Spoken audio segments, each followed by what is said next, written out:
1985లో super star Krishna హీరోగా 20 ఏళ్లు పూర్తి చేసుకున్న తర్వాత తన మనసులో ఉన్న దర్శకత్వ ఆలోచనను తన తమ్ముళ్లతో పంచుకున్నారు.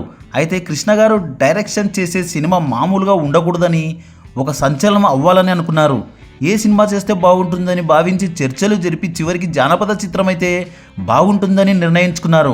ఒక గొప్ప కథతో సినిమా చేయాలని భావించి రచయిత మహారథితో కలిసి కథలో కూర్చున్నారు. చివరికి ఒక కథ కుదిరింది. కాకతీయ సామ్రాజ్యంలోని కొన్ని ఘట్టాలని స్ఫూర్తిగా తీసుకొని అలకనందాదేవి, విక్రమసింహ సేనాపతి పాత్రలతో మంచి కథని అల్లుకున్నారు. ఆ కథకు సింహాసనం అని పేరు పెట్టారు. స్క్రిప్ట్ వర్క్ అయ్యాక ప్రొడక్షన్ పనులు మొదలుపెట్టారు. సింహాసనం సినిమాని భారీ బడ్జెట్తో ప్రేక్షకులు నివ్వెరపోయేలా నిర్మించాలని సూపర్ స్టార్ కృష్ణ గారు నిర్ణయించుకున్నారు.